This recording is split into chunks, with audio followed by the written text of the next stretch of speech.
હું કપાસના ધંધા સાથે સંકળાયેલો છું, જેથી અવારનવાર કપાસની મિલોમાં પેમેન્ટ લેવા માટે જાઉં છું. આજે સણોસરા ગામના ખેડૂતને ₹9.30 લાખ આપવા જતો હતો, ત્યારે માણાવદરની આઈટીએસ સ્કૂલની નજીક ગૌશાળા પાસે કાચા રસ્તે એક અજાણ્યો માણસ ઊભો હતો અને અચાનક બીજી તરફથી કાળા કપડાં પહેરેલા બે બીજા માણસો આવ્યા. ત્રણેય માણસોએ મને પાટું મારી બાઇક પરથી પાડી દીધો અને રૂપિયા લઈને ભાગી ગયા. ઉપરના શબ્દો છે માણાવદર નગરપાલિકાના પૂર્વ પ્રમુખ અને ભાજપના એ અગ્રણીના કે જેણે વંથલી કોર્ટના 15 લાખ ભરવા માટે પોતે જ લૂંટાયો હોવાનો મજબૂત પ્લાન બનાવ્યો હતો. 1-2 દિવસ નહીં, સતત 10 દિવસ સુધી પોલીસને ગેરમાર્ગે દોરી પણ વધારે સફળ ન થઈ શક્યો.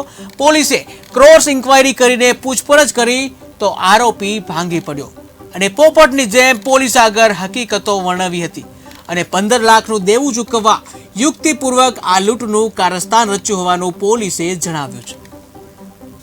માણાવદર પોલીસ સ્ટેશનમાં ગઈ 13/2/2024ના રોજ ફરિયાદ દાખલ થયેલી, જેમાં ફરિયાદી દિનેશભાઈ ગોવિંદભાઈ કાલરિયા તેમણે જે હકીકત જણાવેલી કે પોતે છે એ એમના જે પેમેન્ટ આવેલું કપાસનું તે ગુણાતીત મિલમાંથી લઈ અને સનલાઇટ કોટેક્સ મિલના આપવા જતા હતા. એ સમય દરમિયાન છે એ રસ્તામાં 3 શખ્સોએ તેમને છે ચીલ ઝડપ કરેલી, રૂપિયા લઈને જતા રહેલા.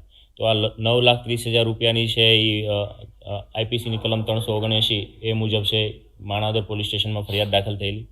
ત્યારબાદ માણાવદર પીએસઆઈ ચેતક બારોટ અને તેમની ટીમ દ્વારા છે સીસીટીવી કેમેરા, આ ઉપરાંત હ્યુમન સોર્સિસથી તપાસ કરવામાં આવતા ફરિયાદીએ જે રસ્તો ફરિયાદમાં બતાવેલો અને તેમનું પંચોની હાજરી અને વિડીયોગ્રાફી સાથે રિકન્સ્ટ્રક્શન પંચનામું કરવામાં આવતા આ જે એમાં વિસંગતતા જણાવેલી. આ ઉપરાંત તેમને જે સાહેદો ફરિયાદમાં જણાવેલા તેમની પણ યુક્તિ પ્રયુક્તિથી પૂછપરછ કરતા આ બનાવને સમર્થન મળેલ નહીં. તો તેના આધારે છે એ ફરિયાદીને વધુ યુક્તિ પ્રયુક્તિથી પૂછપરછ કરતા ફરિયાદી અંતે છે ભાંગી પડેલ અને તેને હકીકત જણાવેલી કે વંથલી કોર્ટમાં એક ચુકાદો આવવાનો હોય, જેમાં તેને 15 લાખ રૂપિયા જેવી રકમ છે એ થવાની શક્યતા હતી.